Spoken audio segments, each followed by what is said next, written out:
성탄 감사 예배 때마다 예수님의 이름에 대해서 하나씩 살펴보고 있습니다. 여러분, 2년 전 성탄 감사 예배 설교 제목을 기억하십니까? 여러분들 얼굴을 보니까 어제 제목도 모르겠는데 2년 전을 어떻게 아나, 그런 표정으로 앉아 계시는 것 같습니다. 2년 전에는 예수였습니다. 예수. 성탄절은 예수님께서 탄생하신 날이고 우리는 그 예수님을 믿는 사람들이니까 예수님, 예수의 이름 정도의, 이름의 뜻 정도는 당연히 알아야 되지 않겠습니까?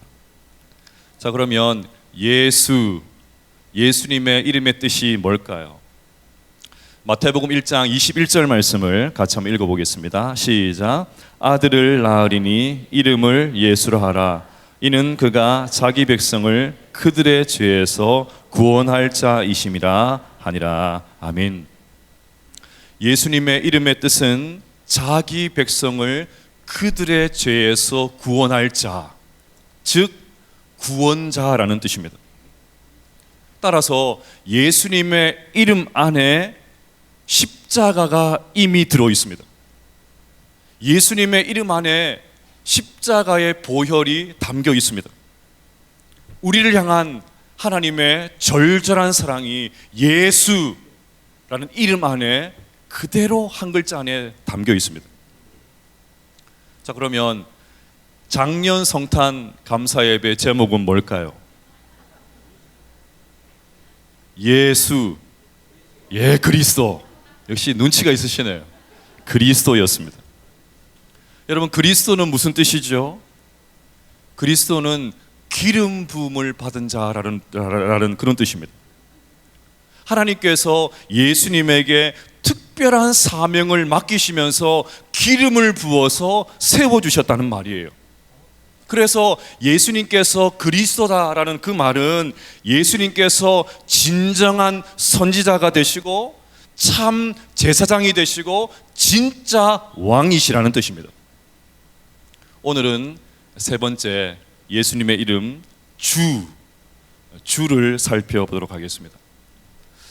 교회 안에서 우리가 가장 많이 사용하는 단어나 용어 가운데 하나는 단연코 주 혹은 주님일 것입니다.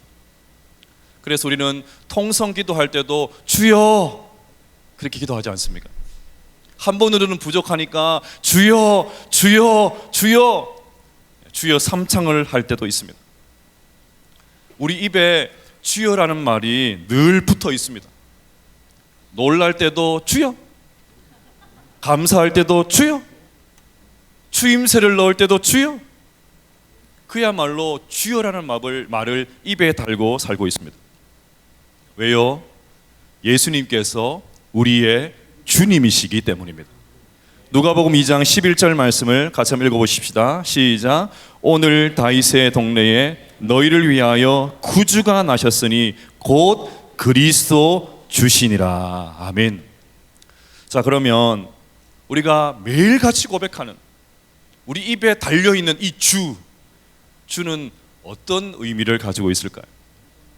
첫째로 주여는 예수님이 나의 주인이시라는 뜻입니다. 여러분, 성경의 언어를 대단한 것으로 생각할 수 있지만 사실은 그렇지가 않습니다. 하나님은 우리가 이해할 수 있도록 당시 사람들이 사용하고 있는 일반 언어를 채택하셔서 성경을 기록하셨습니다. 주도 마찬가지예요. 그럼 1세기 당시에는 전체 인구의 3분의 1이 노예였다고 합니다. 노예가 상전을 부를 때 사용하는 단어가 주였습니다. 다른 말로 하면 주인님이라는 말입니다. 따라서 예수님께서 우리의 주님이라고 고백할 때 그 뜻은 무슨 뜻이냐면 예수님께서 우리의 주인이시라는 말이에요. 나는 예수님의 종이고 나는 주님의 노예라는 말입니다. 종이고 노예인 나는 이제부터 예수님을 나의 주군, 나의 주인으로 모시고 살겠다는 것입니다. 그러니 이 말에는 이 말은 대단히 헌신적인 의미가 담겨 있어요. 만약에 예수님께서 이 땅에 오시지 않으셨다면 우리는 여전히 사탄을 주인으로 모시고 마귀의 종으로 살았을 것입니다. 골로새서 1장 13절과 14절 말씀을 읽어보겠습니다. 시작. 그가 우리를 흑암의 권세에서 건져내사 그의 사랑의 아들의 나라로 옮기셨으니 그 아들 안에서 우리가 속량 곧 죄사함을 얻었도다. 아멘. 여기에 흑암의 권세라는 말이 나옵니다. 오감부터 좋지가 않습니다. 벌써부터 침침하고 암울하고 찝찝해지는 것 같습니다. 만약에 예수님께서 오시지 않으셨다면 우리의 인생이 얼마나 비참했을까요? 마음의 생각부터 벌써 어둡습니다. 마음이 그 모양이니까 좋은 말이 나올 리가 없죠. 좋은 말이 안 나오니까 만나기만 하면 싸웁니다. 늘 씩씩거리고 어디에도 평화가 없습니다. 늘 죄 지을 생각만 합니다. 어떻게 하면 죄를 지을 수 있을까? 그 생각만 하는 거예요. 이처럼 우리도 한때는 사탄 마귀가 주인인 줄 알고 철저하게 죄의 노예로 살았습니다. 하지만 우리 주 예수 그리스도께서 그동안 우리를 얽어매고 있었던 죄에서 우리를 해방시켜 주신 줄로 믿습니다. 할렐루야. 그래서 바울은 말합니다. 그의 사랑의 아들의 나라로 옮기셨으니, 그의 사랑의 아들의 나라로 옮기셨으니, 그러니 우리는 나라가 바뀌었습니다. 우리는 섬기는 주인이 바뀌었습니다. 우리의 신분이 바뀌었습니다. 이제 우리는 하나님의 자녀가 되었습니다. 우리의 주인은, 우리의 주군은 오직 예수 그리스도 한 분밖에 없습니다. 그러니 이 성탄의 아침, 예수님을 나의 주님, 나의 주군으로 모시고 살겠다는 이 결단이 이 아침 가운데 일어날 수 있는 우리 모두가 될 수 있기를 주님의 이름으로 축복합니다. 둘째로, 주여는 예수님께 충성을 다하겠다는 뜻입니다. 그럼 솔직히 우리가 주라는 말을 많이 하고는 있지만 별 생각 없이 주여라는 말을 할 때가 얼마나 많은지 몰라요. 일종의 구호처럼 말입니다. 하지만 초대교회 성도들의 입장에서는 예수님을 주라고 고백하는 것은 생명을 거는 일이었습니다. 지금도 조금 그런 경향들이 있지만 고대 사회의 왕들은 전부 다 자기 자신을 신격화하는 일들에 열을 올렸습니다. 대표적인 것이 로마의 황제였죠. 로마 황제는 황제 숭배를 계속해서 강요했습니다. 여러분, 황제는 영어로 시저거든요. 그래서 황제를 보면 시저 부른 것이 너무나도 당연하잖아요. 근데 황제가 뭐라고 했냐면 시저라고 부르지 말고 나를 향해서 우리 주 우리 하나님이라고 불러라. 우리 주 우리 하나님이여, 그렇게 불러라 했습니다. 여기 나오는 우리 주라는 말이 예수님께 사용된 그 주와 정확하게 같은 말입니다. 그러니 정상적인 그리스도인들이 어떻게 황제를 주라고 고백할 수 있습니까? 하나님 외에 다른 신들을 섬기지 않겠다고 작정한 사람들이 우리잖아요. 하나님만 섬기겠다고 고백하는 것이 성도이지 않습니까? 그러니 성도들이 어떻게 황제를 향해서 우리 주, 우리 하나님 그렇게 고백을 할 수가 없는 거예요. 그래서 초대교회 성도들은 아무리 황제가 급박을 해도, 아무리 부당한 대우를 당해도, 아무리 먹고 사는 것이 힘들어도, 아무리 우리의 인생이 고달파도 황제가 우리의 주님이 아니시고 예수님만이 우리의 주님이시다, 그 고백을 했던 것입니다. 모든 것을 각오하고 설령 내 목숨이 날아간다 가는 한이 있더라도 나는 예수님만 섬기고 나는 예수님께만 충성하겠다, 그 고백을 이 고백 안에 담았던 것입니다. 앞서 말씀드렸듯이 당시 문화에서 주인은 종의 모든 것을 소유하고 있었고 종의 생사 여탈권을 다 가지고 있었습니다. 따라서 주인이 뭔가를 지시하면 종이 No! 주인님, 저는 그거 못합니다. 그런 말은 아예 상상을 할 수가 없었습니다. 주인님, 제 의견은 다른데요. 생각해 보겠습니다. 나중에 하면 안 될까요? 글쎄요. 그런 말은 종의 머리에 처음부터 없었던 말이에요. 그래서 그 당시의 종들은 주인이 무슨 말을 해도 예, 그렇게 하겠습니다. 순종하는 것이 종이었습니다. 그리고 무엇보다 당시 종에게 최고의 기쁨은 주인의 말씀에 순종하는 것이었습니다. 주인이 기뻐하는 모습을 보면서 감히 주인 앞에서 표정을 짓지는 못하고 저 구석 든데 가서 주인이 기뻐하는 모습을 보면서 슬며시 미소 짓는 것, 그것이 종의 최고의 즐거움이었습니다. 자신의 순종을 보면서 주인의 근심이 덜어지는 것을 보는 것을 최고의 보람으로 여겼습니다. 주인이 안심하고 발을 쭉 편히 펴고 자는 모습을 보면서 그것을 종의 최고의 기쁨으로 삼았습니다. 그러면 이 아침에 여러분에게 묻고 싶습니다. 예수님을 주님이시라고 매일같이 주여 주여 고백하는 여러분들에게 묻고 싶습니다. 여러분, 우리에게 이런 충성이 있습니까? 우리에게 이런 순종의 즐거움이 있습니까?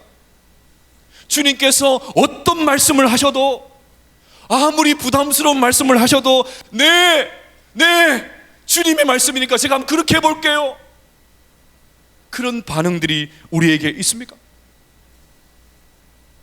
아니, 솔직히 우리 너무 똑똑해진 것 아닙니까? 너무 내 생각이 너무 많아진 것 아닙니까? 머리가 너무 굵어진 것 아닙니까? 그래서 감히 하나님에게조차 가르치려 드는 그런 것이 우리의 모습 아닙니까? 온갖 핑계와 온갖 변명과 그럴듯한 자기 합리화를 하면서 자꾸 요리조리로 빠져나가는 것 아닙니까? 이 성탄의 아침에 이것을 좀 돌아봤으면 좋겠습니다. 요한계시록 3장 20절 말씀을 같이 한번 읽어보겠습니다. 시작. 볼지어다 내가 문 밖에 서서 두드리노니 누구든지 내 음성을 듣고 문을 열면 내가 그에게로 들어가 그와 더불어 먹고 그는 나와 더불어 먹으리라. 아멘. 우리는 이 말씀의 대상을 불신자라고 생각을 해요. 예수님을 믿지 않은 사람들에게 예수님께서 막 문을 두드리신다, 그렇게 생각을 합니다. 그런데 아닙니다. 주님은 예수님을 믿는다고 하면서도, 예수님을 매일같이 주님이라고 고백을 하면서도 여전히 내 자신이 주인이 되어서 살고 있는 우리들에게 이 말씀을 하시는 거예요. 말로는 주여 주여 하면서, 말로는 예수님께서 나의 주인이십니다, 그렇듯하게 말하고 있지만 여전히 내가 주인이 되어서 주인 노릇하고 있는 우리들을 향해서 지금도 주님께서 우리의 마음 문에 찾아와 주셔서 우리의 많은 마음 문을 두드리고 계시는 거예요. 흥미로운 것은 문 밖에서 두드린다, 이 헬라어 단어가 현재 진행형입니다. 무슨 말입니까? 말로만 주여 주여 하면서 여전히 자기 자신이 주인이 된, 주님이 주인이 아니고 내가 주인이 된 그런 성도들이 너무 많다는 거예요. 그래서 예수님께서 그것이 너무 안타까워 주셔가지고 매일같이 찾아와 주셔서 내가 너의 좀 주인이 되면 안 될까? 끊임없이 우리의 마음의 문을 두드리고 계신다는 것입니다.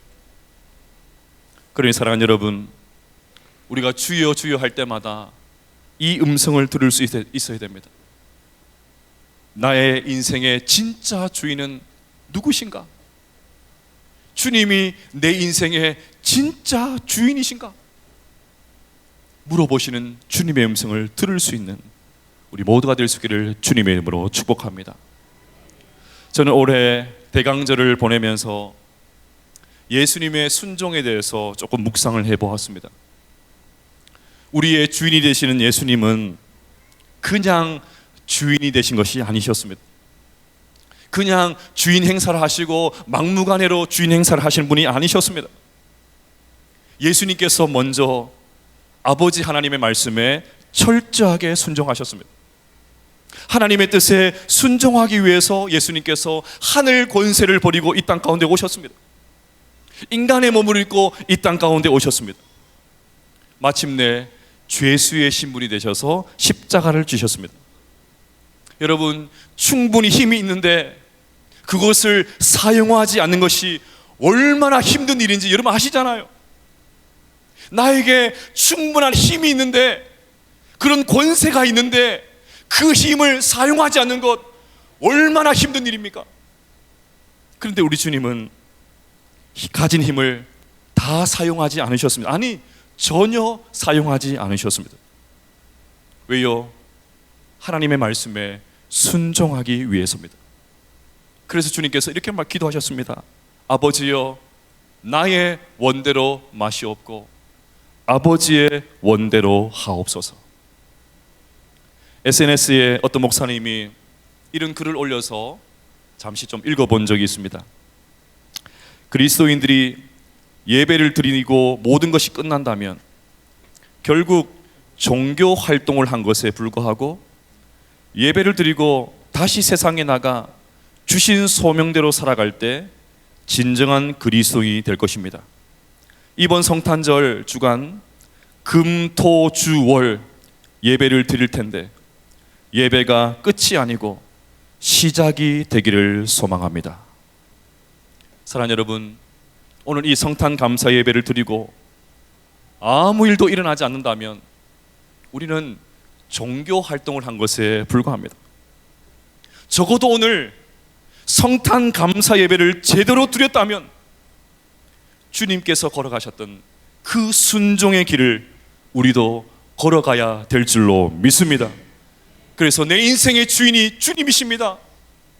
주님을 내 인생의 주군으로 모시고 매일같이 예수님께 충성하며 살겠습니다.